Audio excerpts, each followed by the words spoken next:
Seja bem-vindo ao canal Teologia Aprenda Mais. Acesse o nosso canal Teologia Aprenda Mais, acesse os nossos vídeos, entre na nossa playlist, deixe o seu like, deixe o seu joinha, compartilhe os nossos vídeos do canal Teologia Aprenda Mais. Hoje eu quero falar sobre 1 Samuel capítulo 28, que retrata a pitonisa de Endor, quando Saul consulta a pitonisa de Endor. Então a pergunta é essa: diz a Bíblia que Samuel sobe da terra? Isto realmente é verídico? É o primeiro ponto. Foi da parte de Deus ele ter subido da terra? É o segundo ponto de interrogação. Existe outro episódio nas Escrituras Sagradas semelhante a esse? Então, formulando, existe outro episódio semelhante a esse na Bíblia Sagrada? Então, de fato, a gente vamos analisar dentro do ponto de vista histórico, do contexto histórico, do contexto sociológico, do contexto antropológico, do contexto teológico e principalmente do contexto bíblico-cêntrico. Então, a gente vai ter uma chave hermenêutica, A hermenêutica é a ciência da interpretação, uma chave exegética, a ciência da interpretação do texto. Vamos analisar realmente dentro do método histórico gramatical o que o autor quis dizer, quem foi que escreveu 1 Samuel. Nós sabemos que Samuel, os dois livros de Samuel foi escrito, vamos dizer, os dois livros que trazem o nome do profeta Samuel, juiz, sumo sacerdote, e profeta também, esses três títulos, uma só pessoa, que é a pessoa de Samuel. Samuel possivelmente ele falece lá no capítulo de número 20, 25, Ele falece no capítulo número 25. Então, o capítulo 28 não foi escrito por ele, Não foi escrito por ele. Então, só para estarmos analisando, aqui dentro da introdução do livro de Samuel, o título deriva provavelmente do seu autor parcial e último juiz de Israel, o profeta Samuel. Na Bíblia hebraica, originalmente os livros de 1 e 2 Samuel formavam um só livro, uma só obra. Isso você pode estar entrando na nossa playlist, e acessar também os vídeos de bibliologia que eu faço, uma fala sobre a questão da estrutura da Tanakh, da estrutura do Antigo Testamento em hebraico. Também falo também de toda a organização e arranjo dos livros da Septuaginta e precisamente também falo dos arranjos e organização do Antigo Testamento da Bíblia Vulgata Latina e também barra da nossa língua portuguesa, que é a Bíblia João Ferreira de Almeida. Então, 1 e 2 Samuel, na Tanakh, na Bíblia hebraica, é um só livro. Em algumas Bíblias católicas, esse livro também era chamado de Primeiro Reis, e 2 Samuel é chamado de 2 Reis. Como consequência, 1 e 2 Reis era chamado de 3º e 4º Reis. É só uma base de organização, uma base de arranjo, uma base de classificação de livros. Então, a autoridade é de Samuel, cujo nome Samuel significa ouvido por Deus.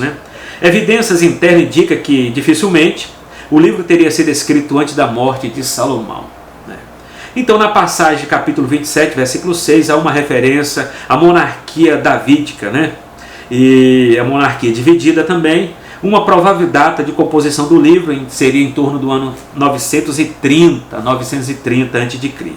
Para sua composição, o autor teria consultado os arquivos reais e diversas outras fontes. Então, entre essas estaria os Atos de Davi, escrito por Samuel. Isso está registrado no capítulo 10 a 25, Natã e Gad.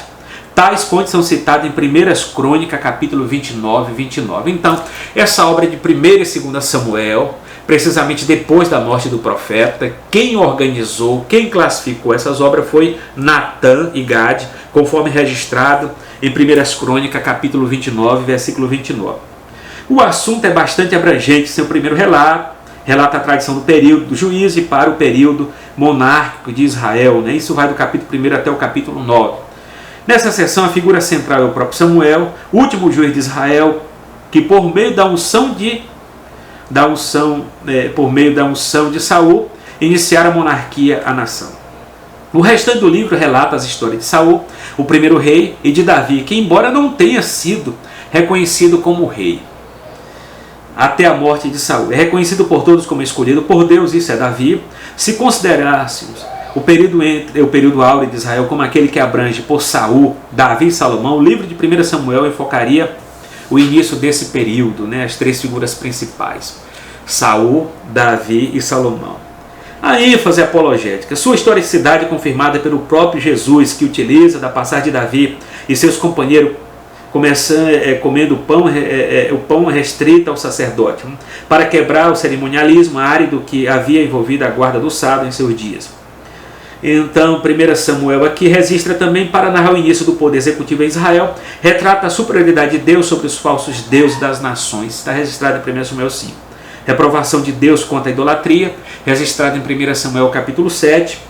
Algumas dessas passagens têm sido distorcidas nos tempos modernos. Entre os mais comuns está o episódio de Saul e a feiticeira, isso que eu quero falar, que está registrado no capítulo 28, em que supostamente Samuel, já morto, teria aparecido a Saul e falado a respeito da sua morte. Isso de fato seria uma incoerência, uma vez que Deus não havia falado de modo legítimo com Saul, registrado em 1 Samuel 28 e 6, e não escolheria.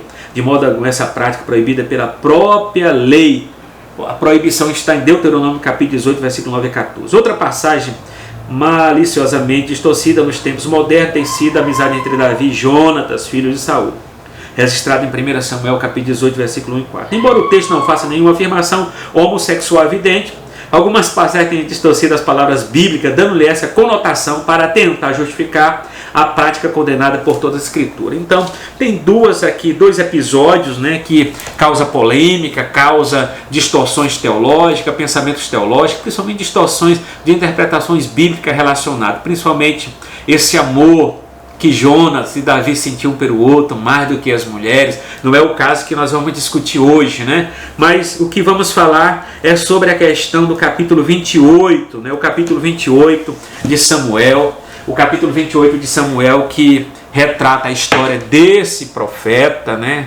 Retrata a história desse profeta depois de morto, até porque é o seguinte, só para pegar aqui o texto aqui, Samuel depois de morto, ainda falava, né? O profeta depois de morto ainda falava ainda, e o que eu quero ressaltar é que o capítulo 28 não foi escrito por ele, o capítulo 28 não foi escrito por ele, foi escrito por outro escriba, por outro escritor sagrado.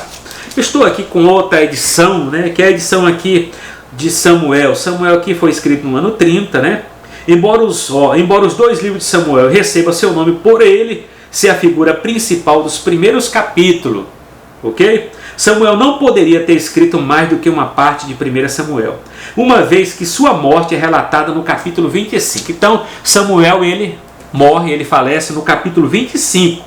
Está registrado o capítulo 25 de 1 Samuel, relata a morte desse autor, né? Então, os 25 capítulos, ou então os 24 capítulos, quem relata, quem escreve é o próprio Samuel. Agora, acerca da sua morte, que está no capítulo 25, é outra pessoa que escreve sobre esse fato. O fato de ele ter escrito um livro é atestado por 1 Samuel, capítulo 10, versículo 25. E 1 Crônicas, capítulo 29, versículo 29, indica que Natã e Gade também escreveram sobre os acontecimentos registrados em 1 Samuel. Então, de fato, quem escreveu do capítulo 25, do capítulo 26 até o final dessa obra de 1 Samuel e também da obra do livro também de 2 Samuel, nós temos que lançar a mão e analisar aqui 1 Crônicas, capítulo 29, versículo 29. Vamos analisar aqui 1 Crônicas, capítulo 29, que é um livro pós-exílico, né? É um livro pós-exílico, mas quem de fato escreveu 1 Crônicas? Quem escreveu 1 Crônicas e 2 Crônicas, segundo a tradição judaica, quem escreveu esses dois livros foi Esdras, né? Quem escreveu esses dois livros foi Esdras que escreveu, né?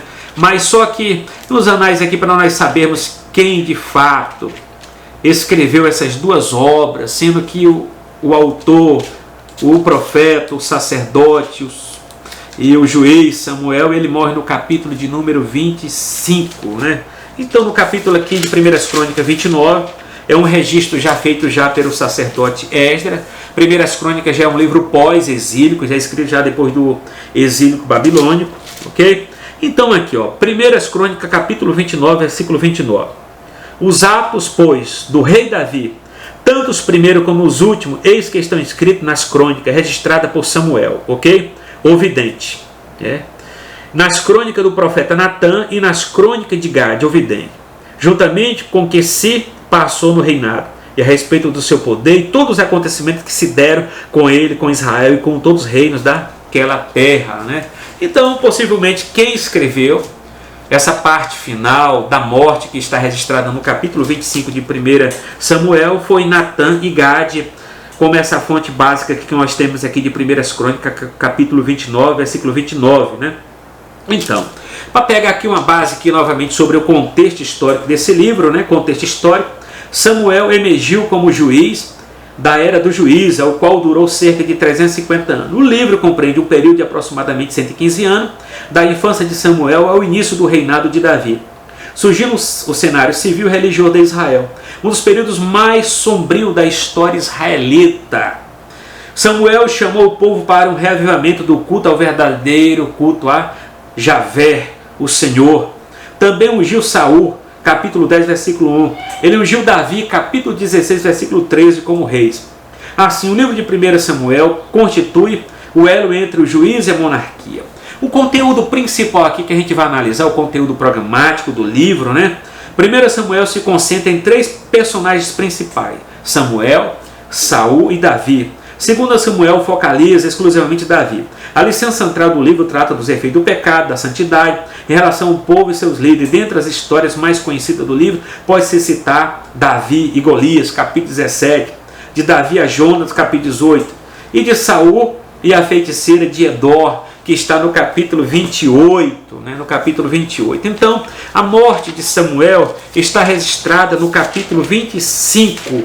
No capítulo 25. Então, quem escreveu não foi ele, Então ele escreveu até o capítulo de número 24. Então ele escreveu até o capítulo 24 de 1 Samuel.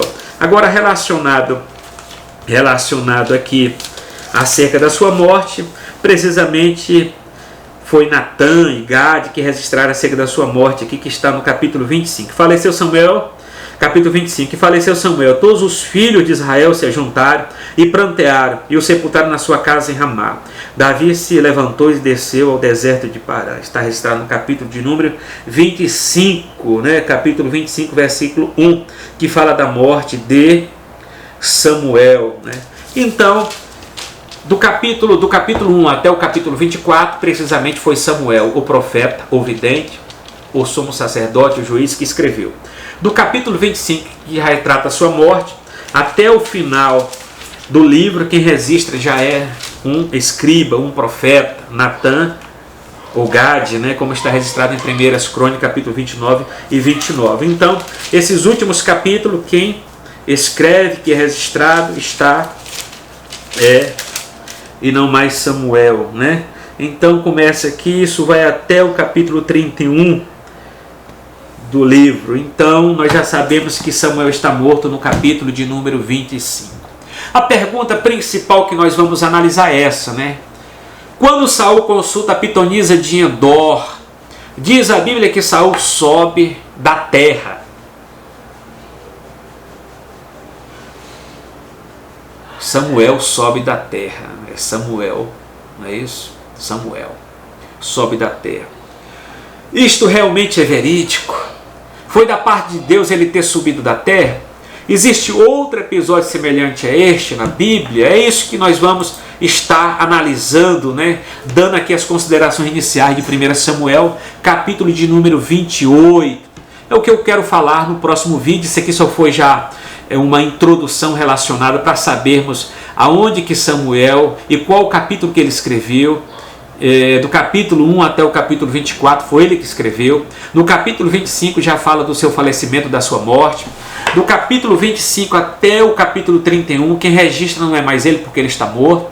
Isso precisamente foi escrito, foi organizado, selecionado sobre esses escritos, essas crônicas, esses relatos, foi escrito segundo 1 Crônicas, capítulo 29, versículo 29, por Natã e Gade. Mas no próximo vídeo eu quero fazer considerações exegéticas, considerações hermenêuticas acerca de 1 Samuel, capítulo 28. E vamos analisar quem acreditar que de fato realmente era Samuel que apareceu. E quem de fato acredita que não era Samuel que apareceu, mas sim um espírito imundo, espírito maligno. Shalom.